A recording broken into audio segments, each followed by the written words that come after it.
Hello students, a quick review of the bone of the upper extremity for your convenience, because this bone is related with many important strong structures, muscles, nerves and joints.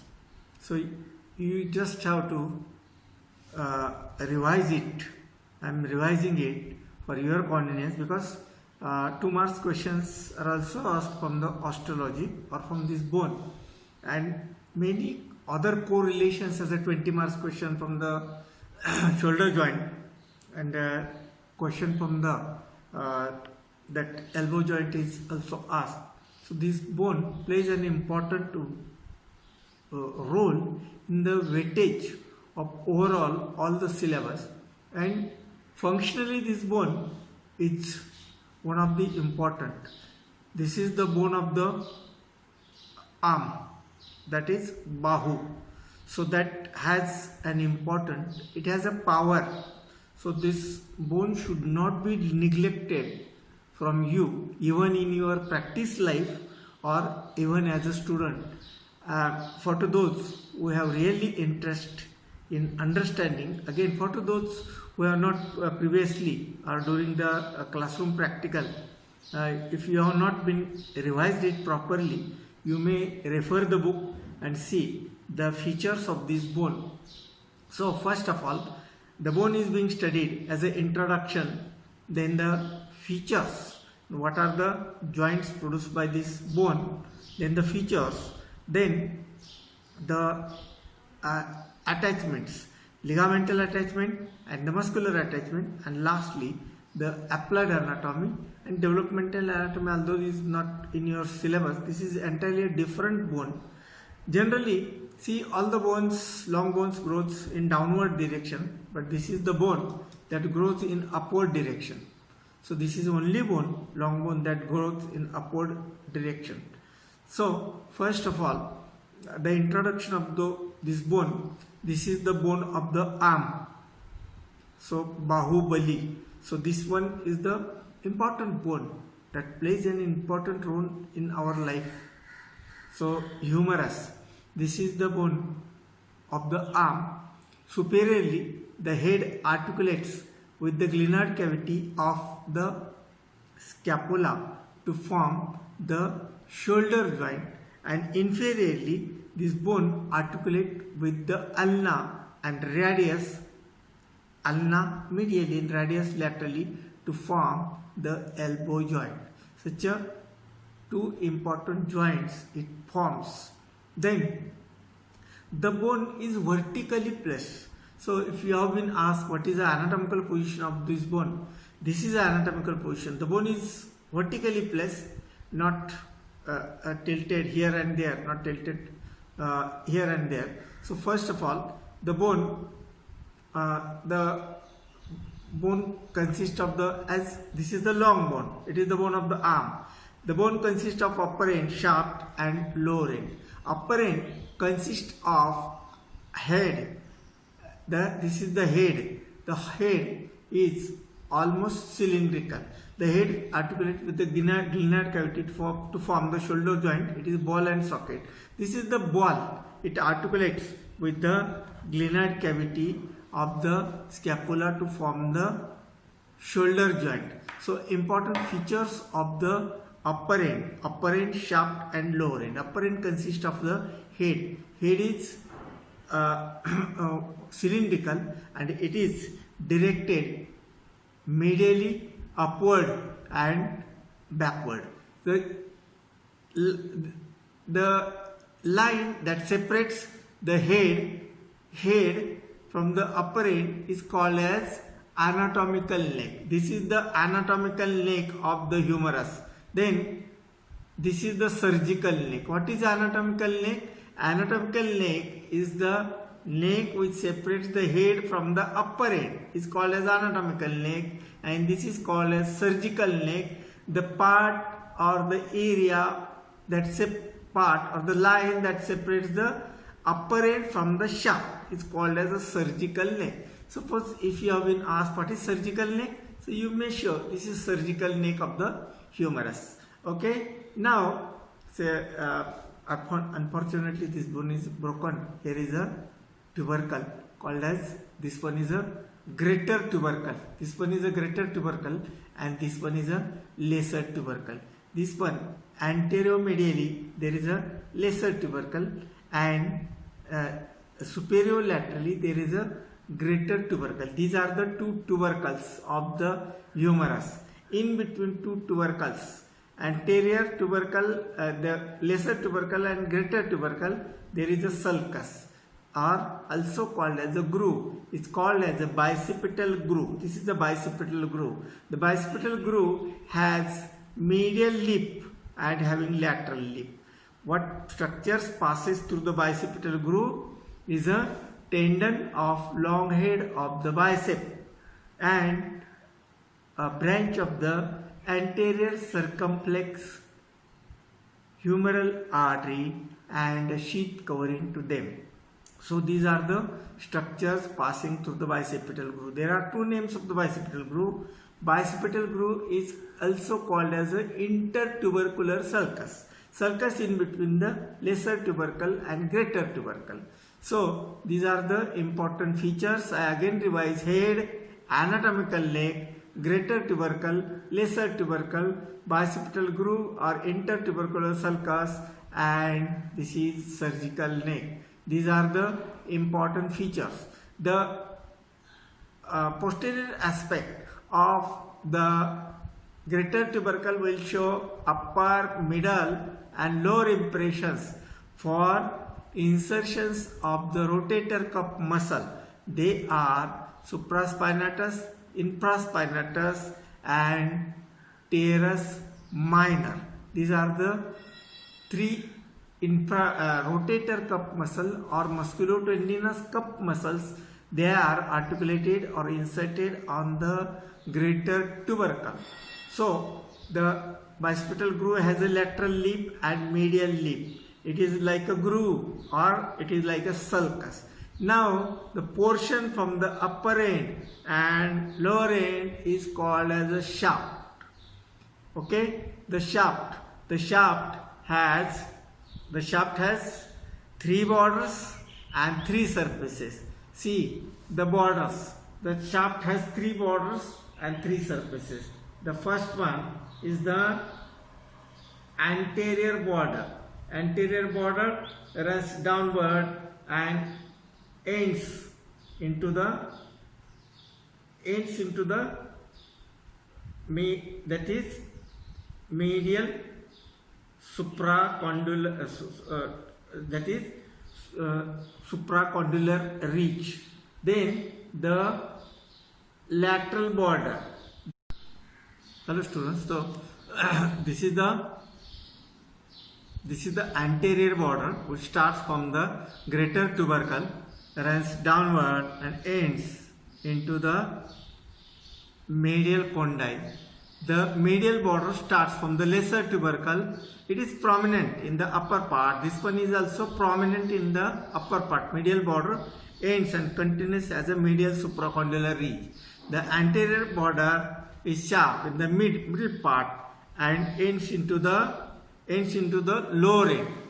But see, this lateral border is prominent in the lower part only, and it becomes rounded and ends at the posterior aspect of the upper end. So anterior border, medial border and lateral border. So obviously it has anterior-medial surface, anterior-lateral surface, and anterior-medial surface is the surface in between the anterior border and medial border. Anterior-medial surface in between the anterior border and lateral border is anterior-lateral surface in between the medial border and lateral border is posterior surface. So this bone has three surfaces. The shaft has three surfaces. Then at the anterolateral aspect of the shaft there is a V-shaped tuberosity. So this one, a little bit elevated part is called as, this is deltoid tuberosity. Deltoid tuberosity, on which there is a insertion of the muscle deltoid. This one is a insertion of the muscle deltoid. So again revise, there are three borders: anterior border, medial border and lateral border. Anterior medial surface, anterior lateral surface and posterior surface, and deltoid tuberosity. Behind the deltoid tuberosity there is one groove. That groove is obliquely placed. So this groove is being called as a radial groove. Radial groove, and that radial groove is through the radial. Why that is called as a radial groove? Because the radial nerve is accommodated or passing through that groove. That radial groove is spiral shaped, so it is also called as a spiral groove. So radial nerve is a main important content of the radial groove is a radial nerve. Along with that, a small branch of the posterior circumflex humeral artery passes through it. So, and if you keenly observe, you will get one foramen, that is nutrient foramen. The face of that nutrient foramina, it is placed. That nutrient foramina is placed on the anterolateral surface. The face of the nutrient foramina is downward and it opens above. So upper end is the growing end of the humerus. Now the lower end of the humerus is little bit expanded, and it consists of medial condyle and lateral condyle, lateral supracondylar ridge and medial supracondylar ridge, and there are three foci and two processes. This one is a pulley shaped, or the dumru pulley like structure is called as a trochlea. The trochlea, this is trochlea, and a rounded portion on an anterior aspect of the lower end is called as capitulum. This is called as a capitulum, and this one is called as a trochlea. Trochlea articulates with the olecranon process of the ulna. This one is a olecranon fossa.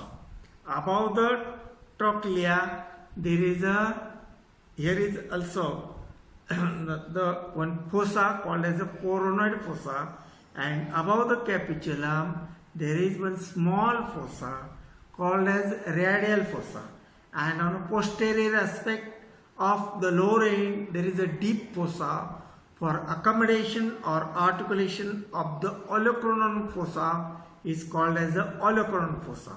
So medial condyle, see this medial condyle. This medial condyle is only condyle in the body that is directed medially. So otherwise condyles are either directed upward or downward. So this is the condyle which is directed medially, and behind the medial condyle the ulnar nerve passes. So revise: lateral supracondylar, lateral condyle, medial condyle, lateral supracondylar ridge, medial supracondylar ridge, olecranon fossa, radial fossa and coronoid fossa. Why this is called as a coronoid fossa? Because the coronoid process of the ulna accommodate here during the flexion of the elbow joint. It passes into this fossa during the flexion of the elbow joint. So this fossa is called as a coronoid fossa, and this fossa is called as the radial fossa, because during the flexion the radial tuberosity passes in this structure. That's why this fossa is called as radial fossa. This is capitulum, and this one capitulum is rounded, and the trochlea is fully shaped. Behind the lower end, there is one deep fossa called as olecranon fossa. So this lower end gives articulation to the ulna, upper end of the ulna, and head of the radius is in contact with the capitulum. And olecranon process fully fits into the olecranon process of the posterior aspect of the olecranon fossa of the humerus. I again revise. Upper end consists of head, anatomical neck, surgical neck, lesser tubercle, greater tubercle, bicipital groove or intertubercular sulcus. 3 impressions, upper, middle and lower impressions on the greater tubercle of the rotator cuff muscle or musculotendinous cuff, and there is also impression of the rotator cuff muscle. The muscle subscapularis gets inserted. There are 4 muscles attached to the upper end, inserted on the upper end of the humerus are subscapularis, supraspinatus, infraspinatus and teres minor. They are collectively called as rotator cuff muscle or musculotendinous cuff muscle. They do not allow to pass humerus upward. So dislocation of the humerus is never upward due to the presence of these wall-like or the belt-like tendons of the rotator cuff muscles. The dislocation of the humerus is always downward. When it dislocates from the glenoid cavity, it is always downward. Then the humeral angle. See the angle of humeral torsion. This is the angle formed by the superior medial position of the long axis of the upper and lower articular surfaces of the humerus. It is about 164 degree. Now 2 marks probable questions from the humerus. What are the contents of the bicipital groove? Okay, the contents of the bicipital groove are the tendon of the long head of the bicep and a branch of the anterior circumflex humeral artery and a sheath covering. So these are the 3 contents. What is attached to the intertubercular sulcus? 3 muscles are inserted on the intertubercular sulcus. The first one is a teres major, then teres major, latissimus dorsi and pectoris major, latissimus dorsi and teres major. These are the 3 muscles. I again revise. Pectoris major, latissimus dorsi and teres major. These are the 3 muscles articulated or inserted around the bicipital groove. What are the contents of radial groove or spiral groove? Radial nerve and a branch of the posterior circumflex humeral artery passes through it. What name the rotator cuff muscles? Subscapularis, supraspinatus, infraspinatus and teres minor. These are the muscles of the rotator cuff or musculotendinous cuff, which is the upper end of the which is the growing end of the humerus. Upper end is the growing end of the humerus. The muscles attached to the lower end of the humerus, we will see in the attachments. There are number of muscles. The flexor, common flexor origin, common extensor, all the flexors are attached. You can easily describe number of muscle brachioradialis, then all the flexor muscles of the forearm, all the extensor muscles of the forearm, that is the back of the from the lateral condyle. Then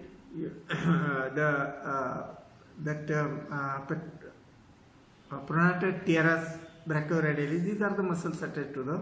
Then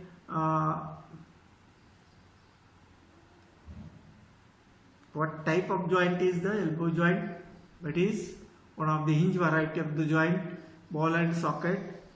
Humerus forms two joints, that is shoulder joint and elbow joint. So these are the important features you can easily demonstrate, and you can easily. Here is little bit jumbling of the only about the borders. Anterior border from the lateral lip, medial border from the lateral lip of the, or start from the greater tubercle, from the lesser tubercle the medial border, and lateral border starts, it is more prominent the lower, and it becomes rounded above. Three borders, three surfaces. Okay, these are the important features of the humerus.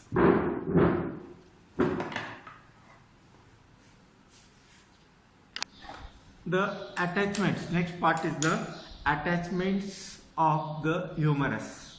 The attachments of the humerus consist of the ligamental attachment, muscles attachment. Muscle attachment is divided into origins of and insertions of.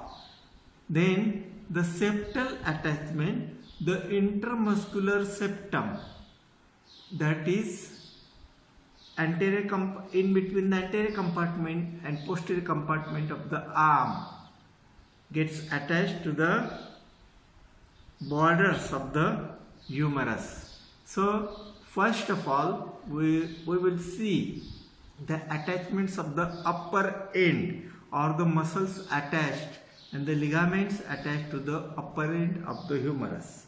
So I give you one clue that all the muscles are inserted on the upper end of the humerus. No muscle. The color of the insertion should be shown by blue color. The first and important is the rotator cuff muscles. Rotator cuff muscles. So these are the three blue colored impression: subscapularis, supraspinatus, infraspinatus, and teres minor. These are called as rotator cuff muscles or musculotendinous cuff muscle. Their tendons passes in this manner. These are the rotator cuff muscles. See here, these are the rotator cuff muscles. Rotator cuff muscles. They do not allow to dislocate the humerus upward. They are musculotendinous cuff muscles. So tendons of these four muscles do not allow to dislocate the humerus above. Then the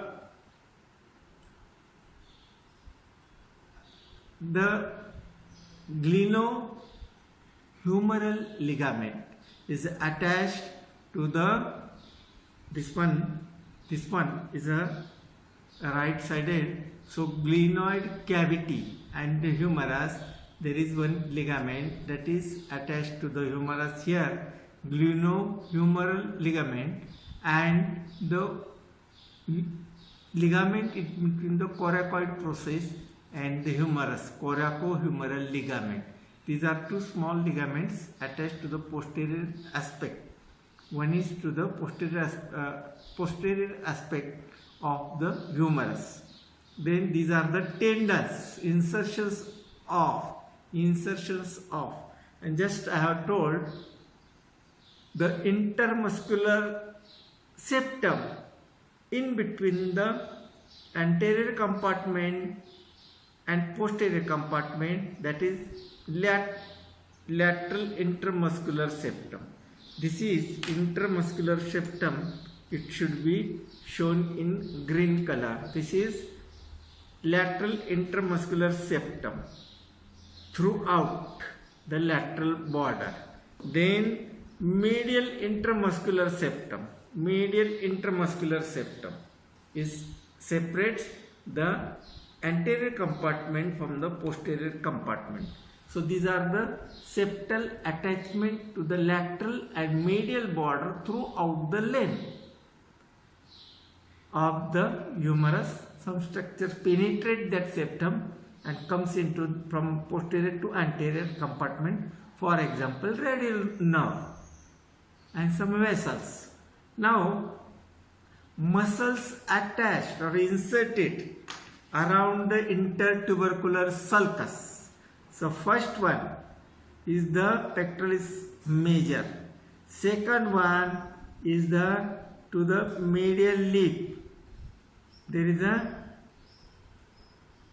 this one is a teres major, and in the floor there is a insertion of the latissimus dorsi.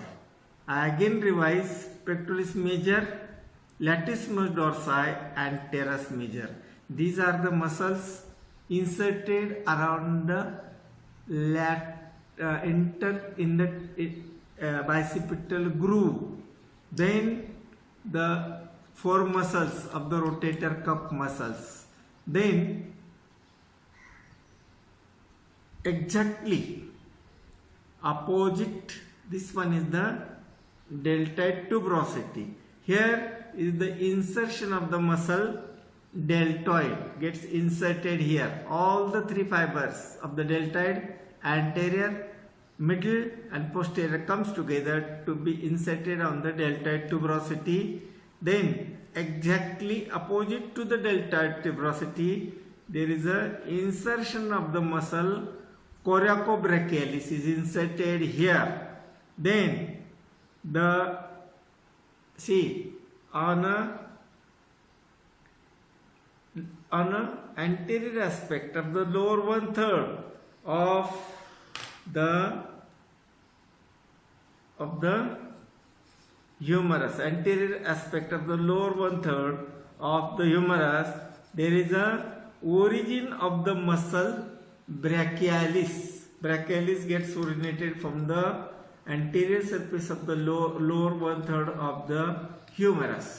Now, the medial head of the tricep and the medial head of the tricep and lateral head of the tricep.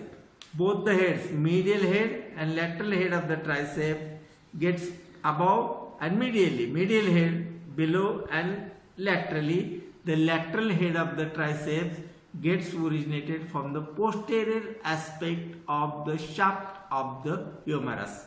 Deltoid insertion, coracobrachialis insertion, origins of brachialis and origins of the medial head of the tricep and lateral head of the tricep from the posterior surface of the shaft of the humerus.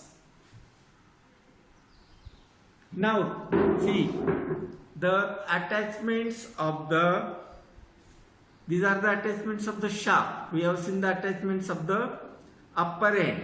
Now, the attachments of the lower end.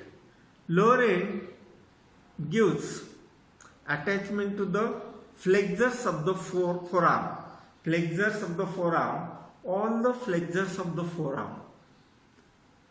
Teres, pronator teres, flexor carpi ulnaris, flexor carpi radialis, then the flexor, then the all the flexors. It includes the pronator teres, flexor carpi ulnaris, flexor carpi radialis, then palmaris longus. All the flexor muscles of the forearm gets originated from the common flexor origin. Above to that common flexor origin, there is a origin of the muscle pronator teres. It is also one of the flexor, but it gets separately origin from above the common flexor origin. Then to the lateral condyle, from the tip of the anterior and posterior aspect of the lateral condyle, there is a common extensor origin. All the extensor muscles. It includes the extensor carpi ulnaris, extensor carpi radialis, then the extensor indicis, extensor digiti minimi, extensor digitorum longus. Then all of these muscles gets originated from the lateral condyle of the humerus. Above to the common extensor origin, there is the origin of the brachioradialis.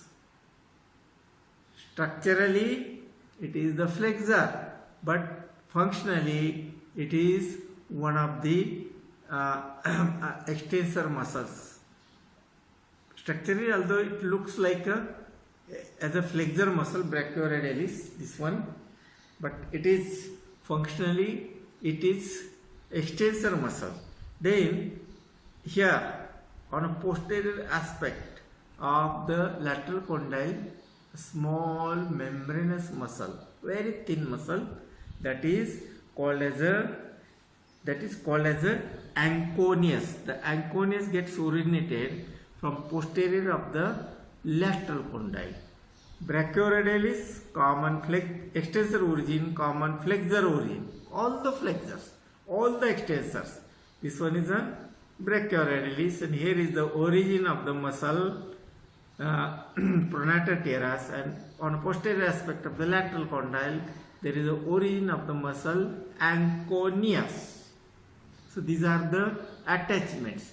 Now the attachment of the joints, the capsular ligament of the shoulder joint. This is a line of demarcation of a capsular ligament of the shoulder joint. Line of demarcation of the capsular ligament of the shoulder joint. You may see this one is a, you may see here. It is all the greater and lesser tubercles are intercapsular, or inside the capsule of the shoulder joint, and this is line of demarcation of the capsular ligament of the elbow joint. You may see here this green colored line of demarcation is a attachment of the capsular ligament of the elbow joint. Medial intermuscular septum, lateral intermuscular septum. These are the attachments of the humerus. Now, I have just told you the three nerves related to the humerus in the applied anatomy. Now the applied anatomy will see this is a common site of the fracture of the humerus, the surgical neck. This is a common site. Shaft may get fractured. Then dislocation of the humerus is always inferiorly, never above. Very rarely anteriorly, very rarely posteriorly, but always inferiorly, never above. Then the three nerves related to the humerus. The axillary nerve that is coming from the axilla winds the surgical neck of the humerus, winds the surgical. So, if there is a fracture of the surgical neck of the humerus, there may be a chance of the injury to the axillary nerve. Second, the radial nerve passes through the radial groove. In this is a yellow color for demonstration of a nerve. A radial nerve passes through the radial groove of the humerus, that is radial groove. So this care should be taken during the intramuscular injections, that they should not be given in elderly with debilitated persons into the back of the arm to avoid the injury to the radial nerve.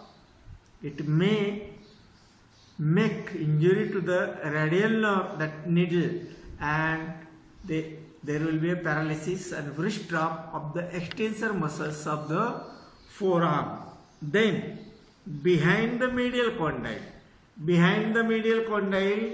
the ulnar nerve passes. If you get a touch here, touch here, you will get a tingling sensation. Imagine this is ulnar nerve, it passes in this manner behind the medial condyle. So ulnar nerve, radial nerve and axillary nerve, these are the three nerves related to the humerus. Supracondylar fractures are also there, especially in the small child where there is an overextension of the elbow. So neck is surgical neck is very commonly fractured, shaft may get fractured, and supracondylar fractures are very common in the children. Then humerus has a poor blood supply at the junction of the upper 1/3 and mid of the shaft, where there is a nutrient artery. So if that nutrient artery is being ruptured, there is a poor healing of the bone.